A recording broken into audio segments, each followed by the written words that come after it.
Hallo liebe Leute, ich bin Tanzina Akhtar Priya. আপনাদের মধ্যে যারা B1 কোর্স শুরু করেছেন অথবা শেষ করেছেন এবং B1 এক্সাম দিতে ইন্টারেস্টেড তাদের সবার একটা কমন কোয়েশ্চেন থাকে Wie kann man sich gut auf B1 mündliche Teil vorbereiten?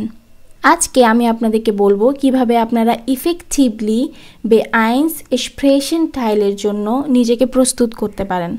So B1 mündliche Teilের preparation শুরু করার আগে চেক করতে হবে আপনি স্পন্টান এক্সপ্রেশন পারেন কিনা। স্পন্টান এক্সপ্রেশনটা কি?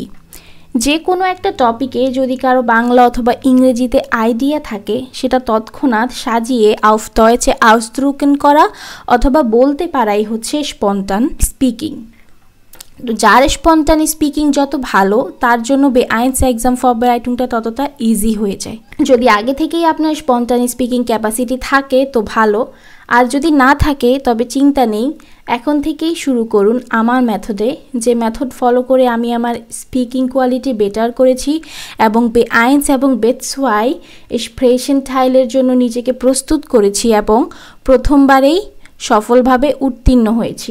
আমার এই ফরবেরাইটিং মেথডটা হচ্ছে 4টা স্টেপে কমপ্লিট হয়, যেখানে আপনারা পরীক্ষার প্রস্তুতিও নেবেন এবং সাথে স্পন্টান স্পিকিংও প্র্যাকটিস করবেন। যেখানে আপনারা নিজেকে শুধুমাত্র B1 এক্সপ্রেশন টাইলের জন্য প্রস্তুতি করবেন না, তার পাশাপাশি স্পন্টান স্পিকিং কোয়ালিটিও বেটার করতে পারবেন এবং শব্দ ভান্ডার বাড়াতে পারবেন। তাছাড়াও কিভাবে B1 গ্রামাটিকগুলো ভালোভাবে স্পিকিংয়ে ইন্ট্রিগেট করা যায় অথবা ইউজ করা যায় সেইটাও আপনারা বুঝতে পারবেন। Step 1 wichtigste Themen sammeln। B1 পরীক্ষায় বারবার আসে এমন ইম্পর্টেন্ট টপিকসের একটা লিস্ট কালেক্ট করুন। Step 2 jeden Tag ein Thema üben। প্রতিদিন একটি টপিক প্র্যাকটিস করা। এই প্র্যাকটিসটা আমরা দুইভাবে করতে পারি। প্রথমত ChatGPT als Lernhilfe। ChatGPTতে একটি আলাদা নিউ চ্যাট খুলুন এবং তাকে আগে থেকেই কিছু কমান্ড দিয়ে রাখুন। যেমন আপনি কোন পরীক্ষার কোন টাইলটা প্র্যাকটিস করতে চাচ্ছেন সেই ফরম্যাটটা দিয়ে রাখুন এবং তাকে বলে রাখুন যে এইখানে আপনাকে যেই ইনফরমেশন দেখ না কেন সেটা যেন বেশি করে দেয় এবং আপনার ফরম্যাটটা ফলো করে দেয়, এবং তাছাড়াও এখানে 50%-এর বেশি ভোটার যেন B1 ইউজ করে এবং তার পাশাপাশি B1 যে উইশঠিকে গ্রামাটিকগুলো আছে সেই গ্রামাটিকগুলো যেন এখানে ইউজ করে। গুরুত্বপূর্ণ গ্রামাটিকের নামগুলো আপনারা আগে থেকেই তাকে দিয়ে রাখবেন, যেন আপনি যে কোনো টপিকই দেন না কেন সেখানে যেন সে এই গ্রামাটিকগুলো ইউজ করে। তাছাড়াও তাকে বলে রাখবেন যেন একদম সবার শেষে যেই B1 ভোটারগুলো সে ইউজ করেছে সেইগুলোর বাংলা এবং ইংরেজি অর্থসহ দিয়ে রাখে। তারপর সর্বপ্রথম আপনি গিয়ে সেই ভোটারগুলো পড়বেন, B1 ভোটারগুলো এবং থেমাটিক সেই ভোটারগুলো যেগুলো ChatGPT অর্থসহ আপনাকে দিয়েছে। চেষ্টা করবেন ভোটারগুলো মুখস্থ করার জন্য, আর যদি মুখস্থ না করতে পারেন অবশ্যই 3-4 বার একটু পড়ে নেওয়ার চেষ্টা করবেন। তারপর এবার আপনারা ইনফরমেশনটা পড়তে যাবেন।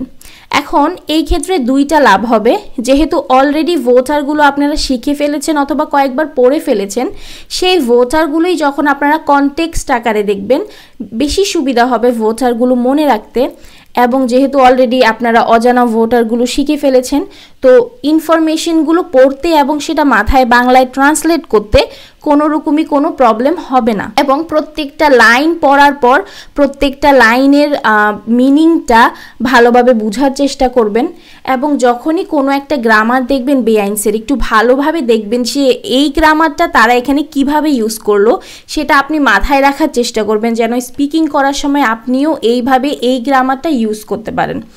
এইভাবে পুরো টেক্সটটা আপনারা একবার অথবা 2 বার পড়ে নেবেন, নট মুখস্থ, জাস্ট পড়ে নেবেন এবং পড়া শেষে মাথার মধ্যে একটা সামারি করে ফেলবেন। সামারিটা এই কারণেই করবেন যেন জানেন যে এই টপিকে কোন কোন পয়েন্টস নিয়ে আপনারা কথা বলবেন। সেকেন্ড মেথড, ইউটিউবে সেম টপিকটা সার্চ করুন এবং মনোযোগ দিয়ে শুনুন। এতে করে একসাথে দুইটা কাজ হবে, hören plus Information sammeln। এই যে আমরা টেক্সটার সম্পর্কে ইনফরমেশনগুলো গেদার করলাম, প্রথমে আমরা রিলেটেড ভোটার পড়লাম, তারপরে আমরা টেক্সটটা পড়লাম মানে আমাদের লেজেন হলো, এবং আমরা যখন গ্রামারগুলো সেখানে দেখলাম, তার মানে আমরা একটু গ্রামার প্র্যাকটিস করলাম বা কনটেক্সটে গ্রামার এবং ভোটার কীভাবে ইউজ করা হলো সেটা দেখলাম এবং টপিকটার ব্যাপারে ইনফরমেশন গেদার করলাম। আর যখন আমরা ইউটিউবে সেম টপিকটা সার্চ করে সেটা শুনছি তখন আমাদের হোয়েরেন হচ্ছে প্লাস পাশাপাশি ইনফরমেশন গেদার করা হচ্ছে। তো এখন অলরেডি একটা টপিকের ব্যাপারে আমাদের কাছে এনাফ ইনফরমেশন আছে। Step 3, mit einem Sprachpartner üben। কারো সাথে অথবা 2-3 জনের একটা গ্রুপের সাথে টপিকটার উপর ডিসকাশন করুন। প্রেজেন্টেশন নয়, জাস্ট সাধারণ আলোচনা। আপনি বলবেন, অন্যদের মতামত শুনবেন, এভাবে টপিকটার উপর নলেজ বাড়বে এবং ওয়ার্ডস ন্যাচারালি মনে থাকবে, প্লাস স্পন্টানি স্পিকিং প্র্যাকটিস হবে। Last step, presentation üben। অবশেষে টপিকটার উপর প্রেজেন্টেশন দিবেন, তাও 2 ভাবে। প্রথমত অন্যদের সামনে দিবেন এবং অবশ্যই তাদের ফিডব্যাক নেবেন। দ্বিতীয়ত নিজেই প্রেজেন্টেশনটা রেকর্ড করবেন এবং শুনে নিজের ভুল নিজেই মার্ক করবেন। এতে করে আপনার গ্রামাটিক ফেলারগুলো আপনি মার্ক করে কারেক্ট করতে পারবেন এবং আপনার আউজেসপ্রাখের ফেলারগুলো আপনি প্র্যাকটিস করে বেটার করতে পারবেন। এভাবে 20-25টার মতো টপিকের উপর ফরবেরাইটিং করলে এক্সামে যদি এমন কোনো টপিকও আসে যা ব্যাপারে আপনার কিছুটা ধারণা আছে বাট আপনি কখনো প্র্যাকটিস করেননি, তাও আপনি সাজিয়ে গুছিয়ে কনফিডেন্টভাবে বলতে পারবেন। Wenn ihr diese Methode folgt, werdet ihr im Gute B1 sprechen sicher, flüssig und selbstbewusst sprechen können. Vielen Dank fürs Zuhören.